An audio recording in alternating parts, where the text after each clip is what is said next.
Good morning students. Last class में हम लोग डाइवर्सिटी इन लिविंग वर्ल्ड के बारे में बात कर रहे थे। हम लोगों ने कुछ टर्मिनोलॉजीज डिस्कस की थी, जिसमें से एक थी टैक्सोनॉमी। ठीक है, तो टैक्सोनॉमी के बारे में ही हम लोग आगे और डिस्कशन करेंगे। अब सबसे पहली बात, व्हाट इज टैक्सोनॉमी?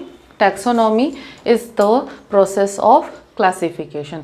क्लासिफिकेशन करने की जो प्रोसेस होती है उसको हम लोग कहते हैं टैक्सोनॉमी। ठीक है, अब टैक्सोनॉमी या क्लासिफिकेशन करने का जो पूरा प्रोसेस है, ठीक है, उसको हम लोग कुछ स्टेप्स में कंप्लीट करते हैं। ठीक है, कुछ प्रोसेसेस होते हैं जिनका इन्वॉल्वमेंट टैक्सोनॉमी के लिए इम्पोर्टेंट होता है। ठीक है, अब ये बेसिकली 4 प्रोसेसेस हैं जो टैक्सोनॉमी का एक पार्ट होते हैं। सबसे पहले है characterisation, then identification, classification and finally nomenclature. अब सबसे पहले आते हैं हम लोग कैरेक्टराइजेशन पे।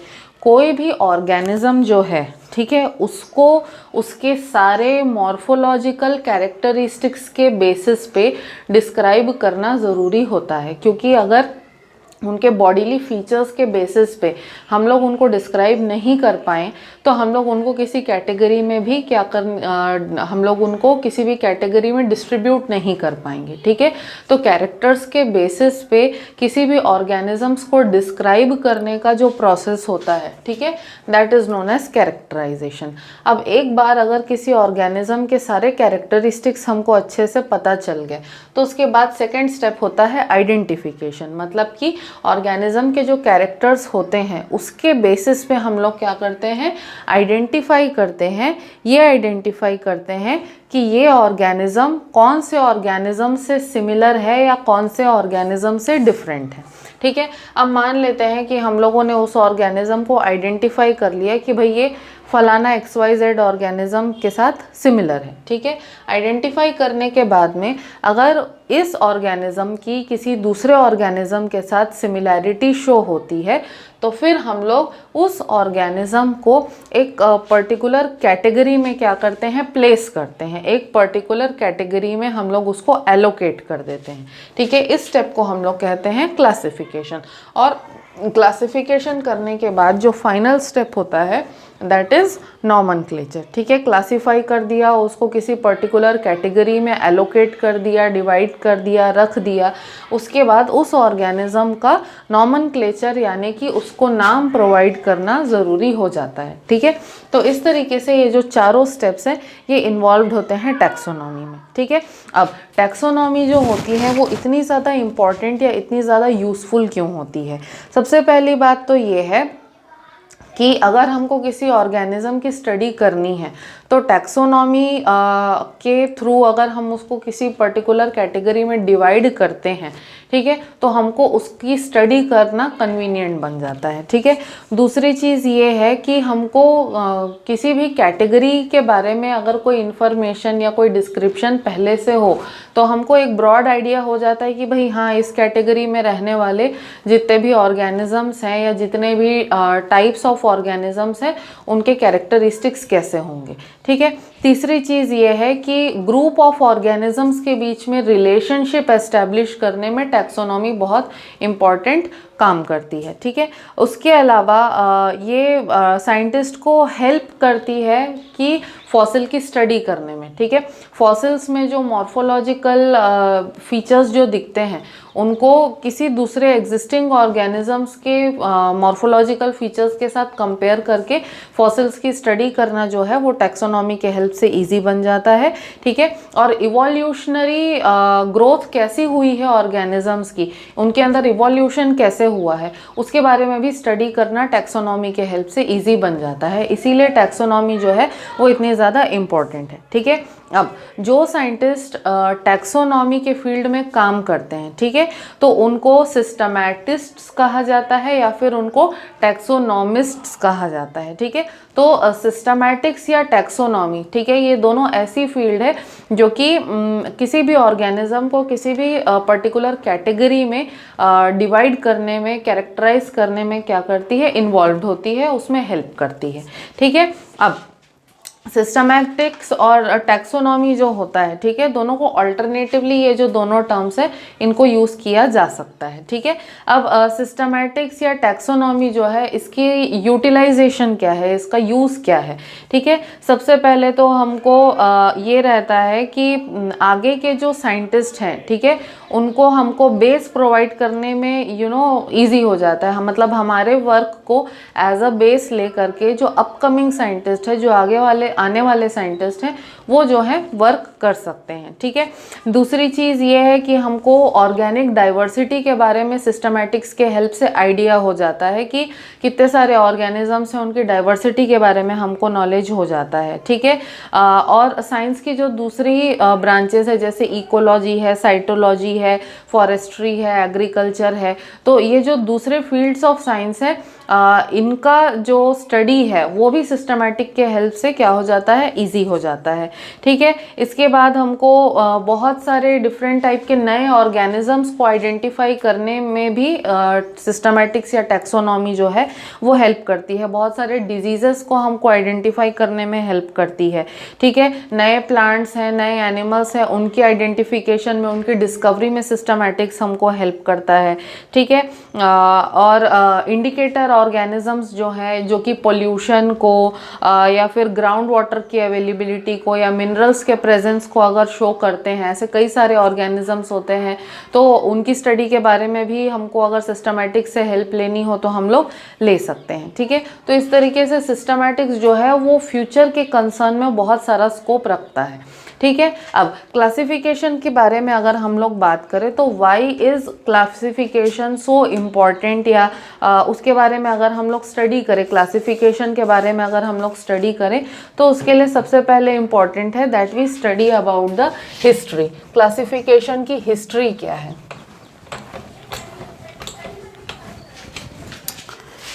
ठीक है। अब जो अर्ली साइंटिस्ट थे, बेसिकली अगर मैं नाम लूँ तो जो ग्रीक स्कॉलर्स थे, ठीक है, उनका बहुत बड़ा कंट्रीब्यूशन रहा है क्लासिफिकेशन के फील्ड में, ठीक है।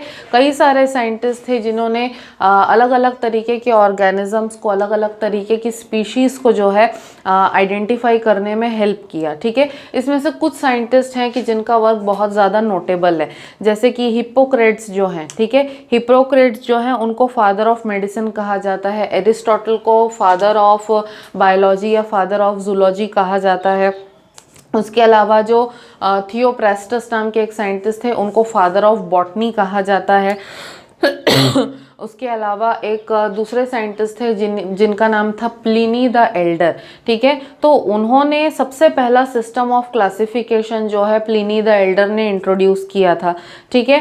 और जॉन रे नाम के एक साइंटिस्ट थे, ठीक है। उन्होंने ऑल ओवर द यूरोप उन्होंने ट्रैवलिंग की थी और उन्होंने एटलीस्ट 18,000 प्लांट्स एंड एनिमल्स के जो स्पेसिपेंस थे, ठीक है, वो उन्होंने कलेक्ट किए थे।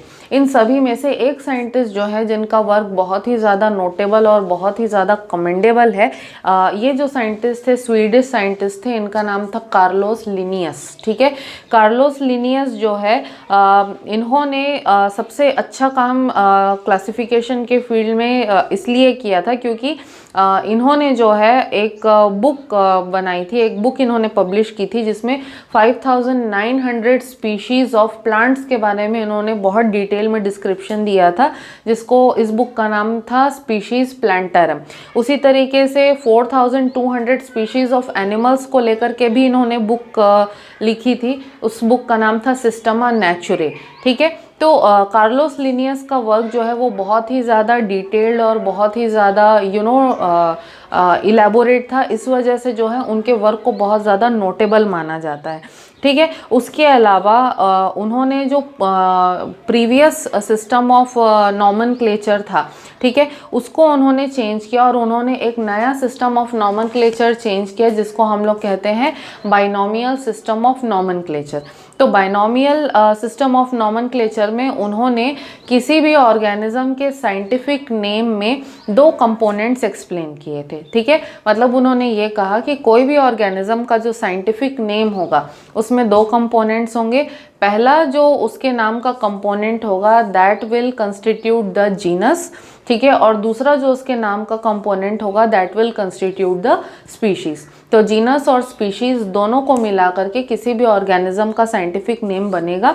ठीक है, जैसे कि ह्यूमंस का साइंटिफिक नेम होता है होमो सेपियन, तो Homo is the genus and sapiens is the species. जैसे अगर मैंगो का एग्जांपल दूं, मैंगीफेरा इंडिका, तो Mangifera is the genus and indica is the species. तो इस तरीके से उन्होंने दो अलग अलग नाम या दो अलग अलग कैटेगरीज को ले करके उनको मिलाया और उन्होंने एक बाइनोमियल सिस्टम ऑफ नॉमेनक्लेचर जो है एस्टेब्लिश किया।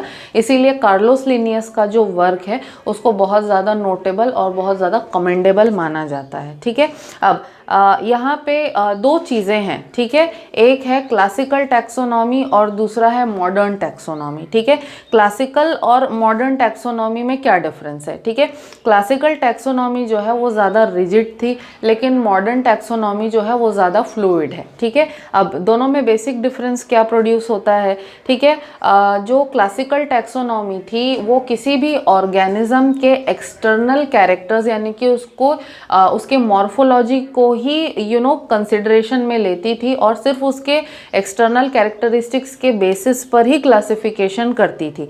ठीक है, उसके अलावा बहुत ही लिमिटेड कैरेक्टर्स जो हैं उनको कंसिडर किया जाता था, मॉर्फोलॉजिकली भी सारे कैरेक्टर्स को कंसिडर नहीं किया जाता था।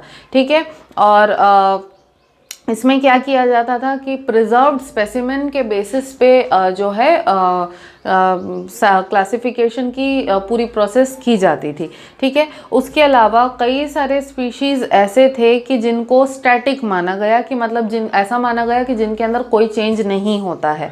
ठीक है, उसके बाद उन्होंने ये माना कि स्पीशीज़ ही जो है वो सेंटर स्टेज है और स्पीशीज़ के अलावा और भी कई सब स्पीशीज़ होती हैं। ठीक है, उनके ऊपर कोई भी ध्यान नहीं दिया गया, उनको कंसिडरेशन में नहीं लिया गया। ठीक है, ये क्लासिकल टैक्सोनॉमी के फीचर्स थे। ठीक है, लेकिन जो मॉडर्न टैक्सोनॉमी है, मॉडर्न टैक्सोनॉमी जो है वो ज़्यादा फ्लूइड है, मतलब मॉर्फोलॉजिकल फीचर्स के साथ साथ anatomical, biochemical and cytological, genetic characteristics जो हैं उनको भी कंसिडर किया गया। ठीक है, उसके बाद सारे कैरेक्टर्स को ध्यान में रखते हुए क्लासिफिकेशन किया गया है। ठीक है, उसके बाद लाइव जो ऑर्गेनिजम्स हैं उनको यूज़ करके, लाइव ऑर्गेनिजम्स के कैरेक्टर्स को स्टडी करके क्लासिफिकेशन का पूरा प्रोसेस जो है वो कंप्लीट किया गया है। ठीक है, इसके अलावा दूसरी चीज़ ये है कि इवोल्यूशन को बेसिस माना गया है। ठीक है, मतलब जैसे क्लासिकल टैक्सोनॉमी जो है वो इवोल्यूशन पे फोकस नहीं देती थी और ऑर्गेनिजम्स का जो फॉर्म है उसको स्टैटिक मानती थी, लेकिन जो मॉडर्न टैक्सोनॉमी है वो ये मानती है कि कोई भी ऑर्गेनिज्म जो है वो एवर इवोल्यूटिंग है, मतलब कि ऑर्गेनिजम्स के अंदर कंटिन्यूसली इवोल्यूशन होता गया है। तो इवोल्यूशन को बेसिस मान करके मॉडर्न टैक्सोनॉमी जो है वो टाइम टू टाइम अपने रूल्स एंड रेगुलेशंस जो है वो चेंज करते जाती है और कंटिन्यूसली जो रूल्स एंड रेगुलेशंस अपडेट होते हैं उसके बेसिस पे जो है क्लासिफिकेशन किया जाता है। सो करेंटली अगर हम लोग देखें तो मॉडर्न टैक्सोनॉमी जो है वही यूज़ में है और मॉडर्न टैक्सोनॉमी जो है वही करंट सिनेरियो में रिलेवेंट भी है। ठीक है, तो आज हम लोग यहीं पर कंक्लूड करते हैं। नेक्स्ट जो हमारी क्लास होगी उसमें हम लोग इस चैप्टर का लास्ट जो टॉपिक है उसको कवर करेंगे। हम लोग 2 टॉपिक्स कवर करेंगे नेक्स्ट क्लास में। First is the basics of taxonomy and second hierarchy of classification के बारे में भी हमको डिस्कस करना है। ठीक है, हायरार्की ऑफ क्लासिफिकेशन के साथ में ही ये चैप्टर भी ख़त्म हो जाएगा। ठीक है, it is a very small very short chapter.